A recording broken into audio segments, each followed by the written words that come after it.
Hola a todos, me alegra poder dirigirme a ustedes el grupo de finanzas personales. Le doy gracias a Dios por darme esta oportunidad y a mi amigo César, que tan diligentemente ha dirigido el grupo y quien me ha compartido de las cosas buenas que han aprendido en este tiempo, de las cosas buenas que han vivido. Lamentablemente no he podido acompañarlos en ninguna reunión por razones de trabajo, pero con César vimos pertinente el poder comunicarme con ustedes a partir de un video corto como este, en el que trataremos un tema que ha llamado mi atención desde hace mucho tiempo y es el tema de la generosidad. Y es que por alguna razón Dios ha tratado mi vida de una manera especial en el tema de las finanzas personales, específicamente en el tema de la generosidad. Y es que ha sido todo un proceso el aprender que así como a Dios lo caracteriza la generosidad, también a nosotros, sus hijos, nos debería caracterizar la generosidad. Que es cierto eso que dijo Jesús aquella vez, que hay más dicha en dar que en recibir, y que muchas bendiciones están reservadas para aquellos que son generosos, de acuerdo con ese principio bíblico que dice: lo que uno siembra, eso cosecha. Y es que siempre me ha llamado la atención los múltiples casos de personas que son prósperas porque son generosas. Amigos, familiares, compañeros de trabajo, en fin, Dios me ha permitido conocer muchas personas en los que pareciera que se cumple, o en los que pareciera como si Jesús mismo dijera: bueno, como eres generoso, entonces te voy a dar más para que puedas ser más generoso. Y eso que varios de ellos no son creyentes. Y sin embargo, se ve el cumplimiento de ese principio bíblico del que les hablaba. ¿Con cuánta mayor razón ese principio no se va a cumplir en la vida de un creyente? Y es que además hay algo muy importante a la hora de dar, y es que el dar o el ser generosos revela el grado de confianza que tenemos en Dios. Aquella persona que se abstiene de dar, lo hace porque de alguna manera no confía en que Dios pueda suplir sus necesidades el día de mañana. En cambio, el que es generoso tiene su confianza puesta en Dios y está convencido de que nada le faltará. Realmente, si hay algo que trunca nuestra relación con Dios, es la falta de confianza, y todos sabemos lo importante que es la fe a la hora de relacionarnos con Dios. Sabemos que si hay algo que a Él no le agrada, es que no creamos en lo que Él ha dicho. Entonces, quisiera abordar el tema de la generosidad con un pasaje que está en la segunda carta a los Corintios, capítulo 8, que nos da varias enseñanzas que debemos tener en cuenta a la hora de dar. Este pasaje trata de una colecta que está haciendo Pablo y sus colaboradores para la iglesia de Jerusalén, que estaba pasando por una situación económica difícil. Entonces Pablo nos habla de los macedonios y los pone como ejemplo de generosidad. Y a través de este ejemplo nos motiva a nosotros y a los corintios a seguir esa motivación, esa decisión, esa determinación de los macedonios. Es muy importante que tengamos este ejemplo en cuenta a la hora de dar. Entonces, el primer principio que nos da Pablo en este pasaje es que la generosidad debe estar motivada por la gracia de Dios. Veamos el versículo primero de ese capítulo 8 de la segunda carta a los Corintios, que dice: ahora, hermanos, queremos que se enteren de la gracia que Dios le ha dado a las iglesias de Macedonia. Esto es importante porque vemos que el motivo primordial para la generosidad de los macedonios no era la bondad humana ni ningún otro deseo humano de hacer buenas obras, sino que algo extraordinariamente diferente estaba obrando en sus corazones y los estaba motivando a dar. Y eso era la gracia de Dios. Entonces, Debemos pedirle a Dios que nos llene de su gracia, que nos enseñe su gracia, que nos dé una mayor comprensión de su gracia, de tal manera que con ese corazón lleno de gracia podamos ser generosos como Él quiere, así como los macedonios. La segunda característica de la generosidad, como la Biblia la describe, como la Biblia dice que es que la generosidad supera las circunstancias más difíciles. El versículo 2 dice: en medio de las pruebas más difíciles, su desbordante alegría y su extrema pobreza abundaron en rica generosidad. Esto es realmente asombroso porque los macedonios pudieron haber dicho perfectamente: nosotros estamos pasando por situaciones muy difíciles, no podemos colaborar, cuenten con nosotros en otra oportunidad. O pudieran haber dicho, ¿qué les parece si mejor hacen una colecta para nosotros, que estamos pasando por pruebas muy duras? Pero los macedonios no dijeron nada de eso. Por el contrario, estuvieron dispuestos a dar. Y es que cuando estamos llenos de la gracia de Dios, esa gracia nos capacita para dar, no importa la situación en la que estemos. Incluso las peores circunstancias no pueden entorpecer nuestra devoción a Jesús y nuestro deseo de hacer su voluntad con relación a la generosidad. Además de estas dos características, encontramos que la tercera es que la generosidad no es correcta a menos que vaya acompañada de un gozo sincero y de corazón. Nuevamente veamos lo que dice el versículo 2. En medio de las pruebas más difíciles, su desbordante alegría y su extrema pobreza abundaron en rica generosidad. Hay otro pasaje que dice que Dios ama al que da con alegría. Los macedonios adoptaron esta actitud a la hora de dar. Y esta desbordante alegría, como lo dice este pasaje, ¿a qué se debe? Pues alegría porque estamos acumulando tesoros en el cielo a la hora de dar. Alegría porque tenemos la dicha de dar más que recibir. Y alegría también porque sabemos que lo que uno le da a Dios, Él se lo devuelve con creces. Como cuarta característica de la generosidad, según el ejemplo de los macedonios, tenemos que era una generosidad abundante, rica. Volvamos al versículo 2, que dice: en medio de las pruebas más difíciles, su desbordante alegría y su extrema pobreza abundaron en rica generosidad. Es decir, había una determinación clara de los macedonios a la hora de dar. No vacilaban, no había duda, porque el que vacila a la hora de dar está demostrando que no confía en que Dios pueda suplir sus necesidades. Entonces debemos ser determinados a la hora de dar. En quinto lugar, aprendemos del pasaje que la generosidad consiste en dar aún más de lo que uno tiene. Ahora veamos el versículo 3. Soy testigo de que dieron espontáneamente tanto como podían y aún más de lo que podían. Es decir, los macedonios eran personas que se tomaron muy a pecho aquello que dijo Jesús, de que si Él viste los lirios del campo y alimenta las aves del cielo, pues ¿cuánto más va a proveer para los suyos?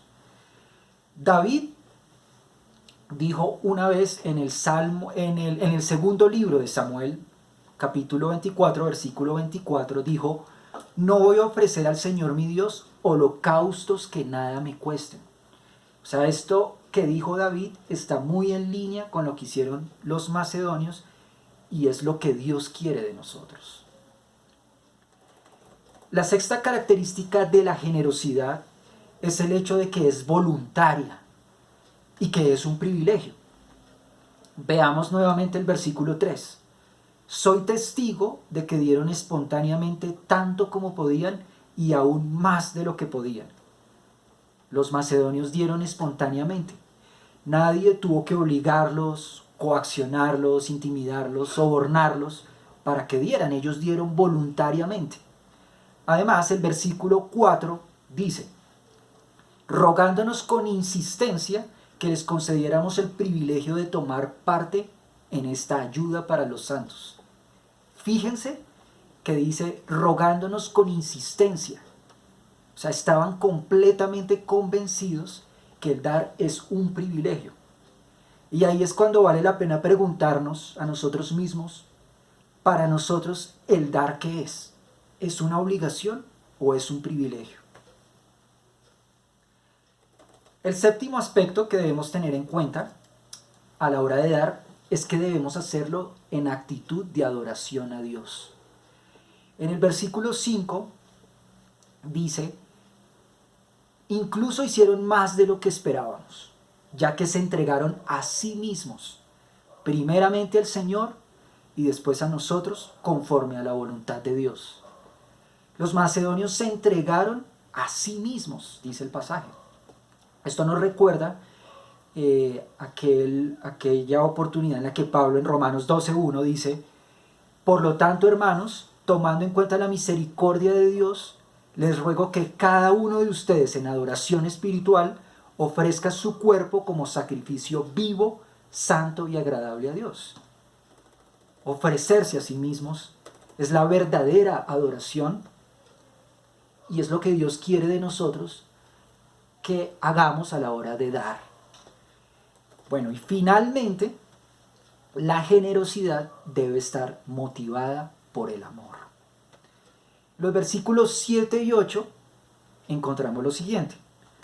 Pero ustedes, así como sobresalen en todo, en fe, en palabras, en conocimiento, en dedicación y en su amor hacia nosotros, procuren también sobresalir en esta gracia de dar. No es que esté dándoles órdenes, sino que quiero probar la sinceridad de su amor en comparación con la dedicación de los demás. Entonces aquí Pablo nos está hablando de muchas virtudes que debe tener el creyente y que el dar, la generosidad, debe estar en armonía con esas otras virtudes. No debemos olvidar esas otras virtudes. Pero fíjense que está resaltando el amor. El amor debe ser nuestra motivación a la hora de dar. Esto también nos recuerda un pasaje que está en la primera carta a los Corintios 13, donde Pablo dice, si reparto entre los pobres todo lo que poseo, y si entrego mi cuerpo para que lo consuman las llamas, pero no tengo amor, nada gano con eso. Entonces nada ganamos con una generosidad que no esté motivada por el amor. Entonces básicamente esos principios muy importantes que debemos tener en cuenta a la hora de dar, que nos da Pablo aquí en el capítulo 8 de la segunda carta a los Corintios. Y quisiera rematar este tiempo, esta enseñanza, con dos testimonios que revelan que hay promesas que se cumplen, hay promesas que Dios lleva a cabo cuando somos generosos, cuando damos. El primer testimonio del que les quiero hablar es de mi matrimonio, de mi boda. Resulta que cuando le pedí a mi esposa que nos casáramos y comenzamos a organizar nuestra boda, pues hicimos un listado de las cosas que queríamos para la ceremonia, para la celebración, para la luna de miel, y todas aquellas cosas que queríamos sobrepasaban con creces nuestras posibilidades económicas. Entonces le pusimos delante de Dios ese anhelo, le pedimos que nos diera claridad, que nos diera sabiduría, y lo que vemos es que la instrucción que nos dio es que fuéramos generosos, que sembráramos, que diéramos, que compartiéramos. Entonces pues nos pusimos en esa tarea. Y por ejemplo en la iglesia, además del diezmo que no puede faltar, quisimos dar aún más, quisimos ser generosos en nuestras ofrendas. Quisimos ayudar a muchas personas, ser muy proactivos a la hora de dar, a la hora de ser generosos. Y pues el resultado fue asombroso. Dios nos permitió hacer la boda de nuestros sueños, tener una luna de miel maravillosa. Fue incluso superior de lo que nosotros habíamos pensado y sin pedir ningún préstamo, sin endeudarnos de ninguna manera. Entonces vemos que realmente cuando nosotros le demostramos a Dios, al ser generosos, que le creemos y no nos preocupamos y no comenzamos a pensar, bueno, ¿cómo hago para conseguir los recursos? Sino que damos, Él respalda su promesa, Él respalda esa fe. Entonces ese es el primer testimonio que quería contarles. El segundo testimonio está relacionado con una maestría que finalicé hace poco. Y igual, una maestría con la cual soñaba, pero también que el precio estaba mucho más allá de nuestro alcance. También le pedimos a Dios dirección, sabiduría, y nuevamente vemos que la instrucción que Él nos da es a ser generosos. Entonces hicimos nuevamente lo que habíamos hecho la vez anterior, y algo que me llama la atención, que Dios nos movió a hacer, fue que en esta universidad donde hice la maestría hay un fondo que recoge dinero para que las personas con bajos recursos puedan estudiar. Entonces dijimos, hagamos nuestra donación para este fondo, sin tener todavía lo que necesitábamos para un semestre, y sin embargo lo hicimos. Pues bien, se cumplió claramente ese principio que dice: lo que uno siembra, eso cosecha, y Dios proveyó para todos los semestres, para toda la maestría. Pudimos pagarla sin ningún inconveniente, sin endeudarnos, sin pedir préstamos. Entonces aquí vemos que lo que Dios dice lo cumple, y que Dios es fiel, es generoso, es veraz. Entonces pues yo los animo a ser generosos, a cumplir con estos principios que nos da la palabra. Anhelo con todo mi corazón para ustedes aquello que está escrito en la segunda carta a los Corintios 9:11, que dice: ustedes serán enriquecidos en todo sentido, para que en toda ocasión puedan ser generosos, y que esa generosidad de ustedes resulte en acciones de gracias a Dios. Entonces oremos. Bueno, Papá Dios, te doy gracias por este momento, por esta oportunidad de comunicarme con tus hijos que hacen parte de este grupo de finanzas personales. Gracias porque has estado con ellos, has estado guiándoles, enseñándoles, y gracias porque tú quieres bendecirlos en sus finanzas. Tú quieres que ellos puedan a su vez bendecir a otras personas, enseñar a otros que necesitan ser capacitados en este tema de las finanzas. Yo te pido para que ellos puedan vivir estos principios que tú les has venido dando, que puedan vivir estos principios de la generosidad, que sean enriquecidos en todo para que en toda ocasión puedan ser generosos, y que esa generosidad resulte en acciones de gracias a ti, Señor. Gracias por este grupo que tú has conformado. Dales unidad, dales amor, dales entrega, compromiso, que sigan creciendo. Gracias por cada uno de ellos. Tú los conoces, por sus familias. Te pido lo mejor para ellos y te doy gracias en el nombre de Jesús. Amén y amén. Muchas gracias, que Dios los bendiga. Nos vemos en otra oportunidad. Chao.